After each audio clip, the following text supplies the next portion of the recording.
everybody, and welcome into another edition of the Regional Roundup right here on CUTV. I'm Colin Kirkwood. Gary Smith here, as always. Another exciting week of Super Region 1 football in the books, and next week's going to be just as exciting, if not more.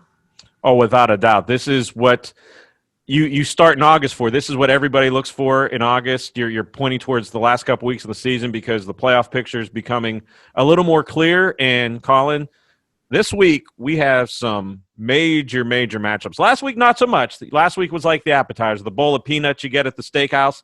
This week is the filet mignon, the wedge salad, the baked potato with butter and sour cream. Yeah, and this week's going to be very exciting. But before we get into the schedules around the league, let's take a look at the Super Region rankings and where we sit in Super Region 1 at this point in time. Yeah, last week, most of the teams, the top six remain unchanged. There have been some movement in the bottom. IUP losing last week knocked them out of the top 10, but just going through the graphics, like I just said, the top six are the same. Bentley, Kutztown, Shepherd, Caillou, Notre Dame, and New Haven.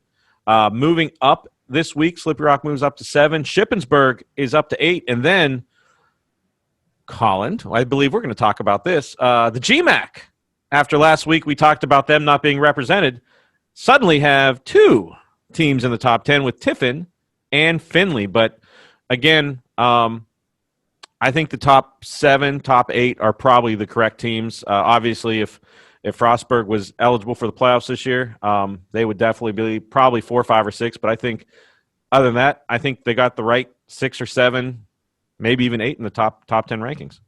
Yeah, and we'll get a chance here before we break into the individual conferences. Let's take a look at the AFCA top 25. Now, you and I both talked about it earlier in the week. There are plenty of teams in this region that are throughout this top 25. Yeah, it's funny to see because we're kind of in it. You're seeing a lot of Mountain East games. I'm seeing a lot of PSAC games. We're able to look a little bit at the Northeast 10, but in the GMAC, not as much as we'd like to. But just whenever you see the region superimposed in a national poll, you just get an idea how good this region is all throughout because there's a lot of good teams in this region. Highlighted by Caillou, ties the highest ranking in school history at 3 in the country.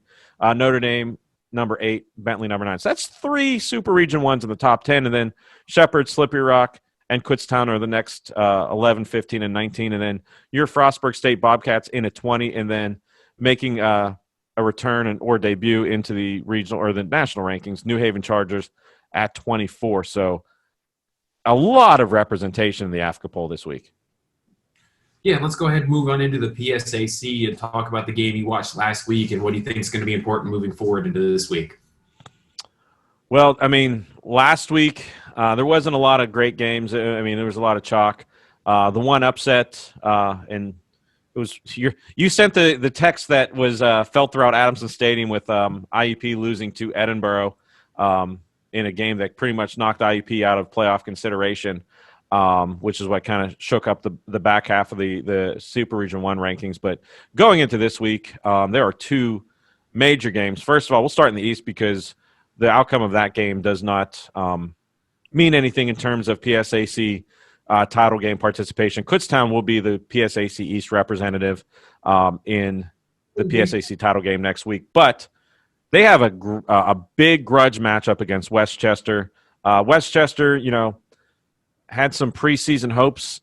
Season did not go the way that they wanted, but they know they have a chance to play some spoiler with Kutztown, at least in their national playoff hopes. I don't think with a loss that would knock them out, but I do think that would definitely knock them down. So that's the big one. Again, the outcome of that doesn't factor into the PSAC title game, but the one that does in the West, the one that I'll be at, Caillou at Slippery Rock, and that's a game that we have both seen for a couple years.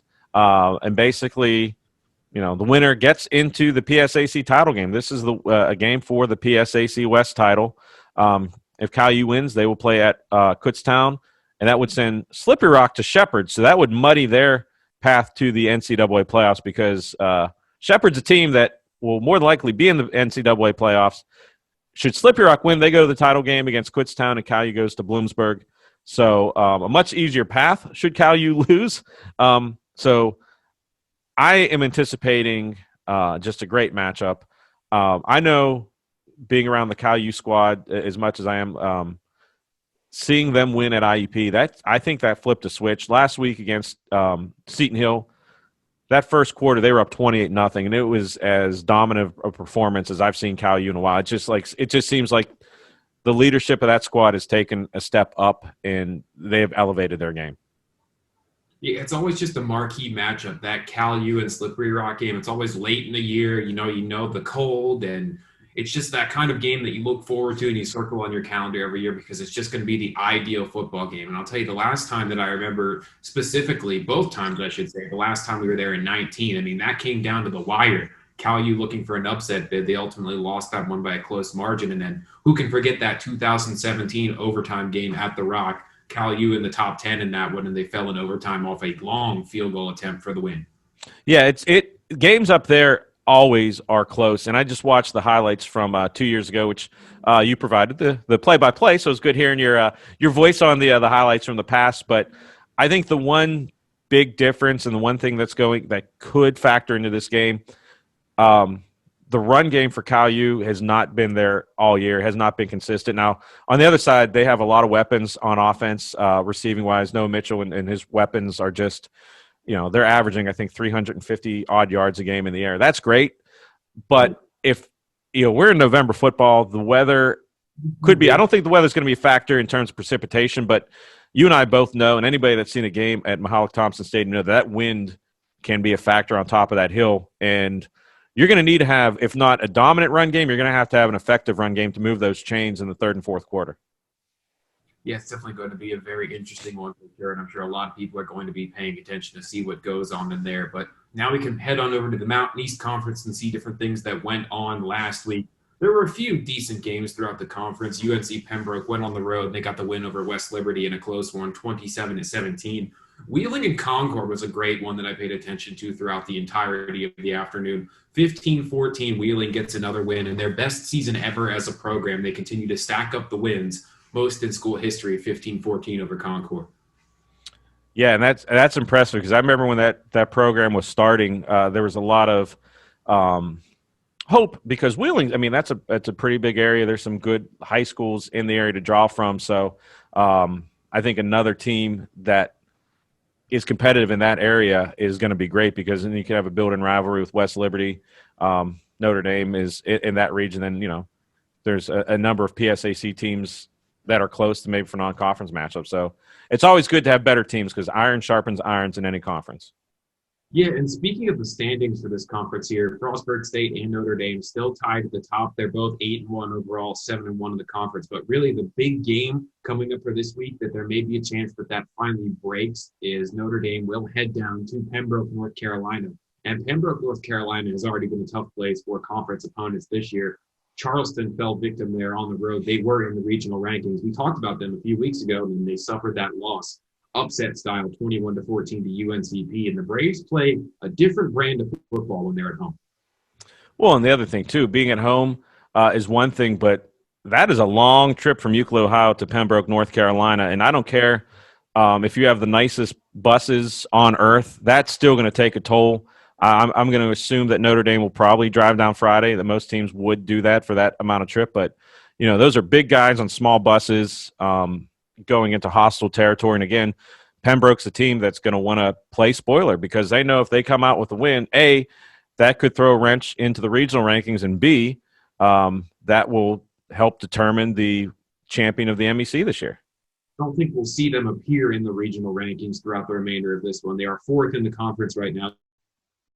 They're 6-3 overall, 6-2 within the MEC, but still, they've played a couple of opponents throughout that. They'll play Notre Dame this week. They had a rescheduled game after a cancel early in the season when West Virginia Wesleyan had to forfeit. They picked up a game on the road at Findlay. We'll talk about them later, but that was an overtime loss for the Braves. So, you never know. They've gotten a lot better throughout the season. When they came to Bobcat Stadium and got blown out, I wasn't sure if there was too much hype around this team, but just watching them the weeks after, they're really starting to build their stock, and you could see a huge issue here that could really shake things up next week because everyone's projecting Cal U to play Notre Dame once the playoffs roll around. You could see that change this week.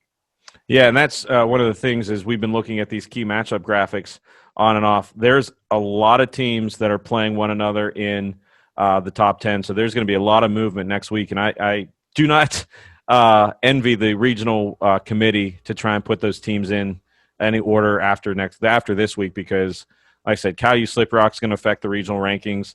That Notre Dame Pembroke game will affect the regional rankings if Pembroke can get a win. That Kutztown Westchester game could affect the regional rankings. Let's switch over. You just brought up Findlay. Let's talk about our two big matchups in the GMAC. We're going to start first with Ashland at Findlay, because Findlay and Tiffin are both in the regional rankings this week, and Ashland is not a team to sleep on. Yeah, they've always been known to be tough out there in that GMAC. I mean, they took Notre Dame to overtime in the very first game of the season in their non-conference matchup. A game they should have won, actually. Had a really surprising play call there. They had a 4th and 1 or 2, if I remember correctly. They chose to throw the ball, and it was picked off instead of running for the first. But it's a tough team. You're going to have to watch out for them. They could definitely spoil things. Yeah, and then the other matchup, Tiffin versus Walsh. I would think the smart fan would put their support behind Tiffin, because Walsh not having a great year. But again, those are two matchups that you got to watch, because they're 9 and 10, and the committee. Even though there's no automatic bids, you better believe there's some phone calls coming from schools and from the GMAC saying, hey, we need some representation. So I think you're going to see unless the bottom would fall out of Tiffin and Findlay the last 2 weeks, you're going to probably see one of those two teams somehow sneak in. And this is a perfect week to see that movement if they win, because of the matchups we talked about. And there's another matchup in the Northeast 10 that could throw a monkey wrench. Bentley versus New Haven. And we kind of talked on the phone the other day. Should New Haven beat Bentley, that would move New Haven up and Bentley down. And depending on other matchups, results of matchups, that could just cause a bomb to go off in the Super Region 1 rankings. It'll set up a long weekend for the committee, that's for sure. They'll have a lot of things to review should that happen. And I watched a little bit of the Bentley game this past weekend, and because obviously you're seeing a lot of MEC football. I'm seeing a lot of PSAC football. Two different styles, and so every conference has a different identity. And the Bentley identity in that conference is, it seems like for the couple series I watched, it seems like they're very responsible on offense. They're not going to do anything that's going to put their quarterback in any stress. They're not going to chuck it 80 yards down the field every play. They're, it's very responsible offense, running the ball, a lot of balance. And defensively, they look solid on defense. Now, I didn't get a chance to watch it. I actually tried to watch some of the New Haven game, but they have a blue field, and that hurts my head. So I got about 30 seconds in, and I'm like, well, we'll just leave that as a mystery. But that's a game that I know both of us are going to be looking at entirely this weekend. It's really going to set up for a super interesting week. I mean, there's going to be a lot of scores, a lot of scoreboard watching. I know I'll be watching it. You probably will be as well. But, I mean, you've also got a great matchup in front of you. It's going to be a long weekend. And on the graphic, there's two more matchups we have on there. They're both from the PSAC. Not that I don't think either of these matchups will be close games, but they are teams in the region. Shepherd will be facing East Stroudsburg. East Stroudsburg is playing a lot better football this year, but I think Shepherd is really starting to circle the wagons to make a run into the playoffs. And then Shippensburg also in the top 10. They will be playing Lock Haven, and I don't see that game being close. Lock Haven is having a bad year, and I believe they are in the let's get through the end of the season phase of the season. But really, any final thoughts here before we wrap up this week's edition of the show? For me, like I said, I think the games to watch that are going to see a lot of the two games I think that are going to have the most, I'll say three. They're going to have the most impact on possibly throwing the regional rankings into just chaos. Kutztown Westchester, Cal U Slippery Rock, and Bentley New Haven. Those three games, should there be upsets, and when I say upsets, the lower seed being the higher seed, that is going to cause you at that point you better put the regional rankings in the blender and then just hit go, because that will cause them to just be crazy. I don't think you're going to see all three higher seeds lose. I do think you might see one or two, just because I think all six teams that are playing in those games know what's at stake, and the lower seeds know that they can either play spoiler or really solidify their chances and help their chances with the committee going forward. How about you? Yeah, I mean, I'll be keeping attention to Notre Dame and Pembroke, and we'll see if UNCP can separate the tie at the top of the Mountain East and send Frostburg State to their first championship at the D2 level, which I would enjoy a lot. But before we get out of here, why don't you tell everybody where they can watch Cal and Slippery Rock and all the other things that you might want to look out for? So Cal Slippery Rock this Saturday, CUTV will have live coverage on our YouTube channel, CUTV Sports 1. Also, WCAL will have live coverage on the radio. We will not have a live link on the PSAC portal this week because volleyball will be taking that spot. They were playing at home at 1 o'clock. But if you are beholden to the PSAC portal, the Slippery Rock Athletics site will have coverage of the game as well. So multiple ways of following Cal Slippery Rock. And I know you have a fun weekend ahead of you. How about yourself? Where can people hear that golden voice? Yeah, West Virginia Wesleyan. It's the Bobcat Bowl here in Frostburg, Maryland. West Virginia Wesleyan Bobcats versus the Frostburg State Bobcats. FSU up the 20th, of course, in the poll this week across the country. And you can tune in here. 12:45 pregame will start for the Frostburg State home stream, which you can see through Mountain East TV. And then you can also tune in for the audio link from 99.5 WDZN Cumberland. 12:45 pregame rolling into a 1 o'clock kickoff. It's going to be a great weekend, and hopefully if you get there early enough, you can go to the West Virginia Wesleyan bookstore and it actually be open this time. Last time we were there, it wasn't open. Yeah, last time we were there with Dylan, didn't get to see much, but he was definitely excited to show off the home turf. Little did I know that about 2 to 3 years later, that would actually be a place that I'll see later on for basketball season. And it's hard to think we're even thinking about that maybe even a basketball show like this will be appearing later on in the year. Heck yeah. So it's an exciting time of the season, that's for sure. But take it home because we got a second half of action to look at. Yeah, it's going to be a great one for all you guys watching the Cal U stream. But once again, this has been the Super Region Roundup for Region 1. Colin Kirkwood and Gary Smith. We'll see you again next week to put a bow on everything around the region.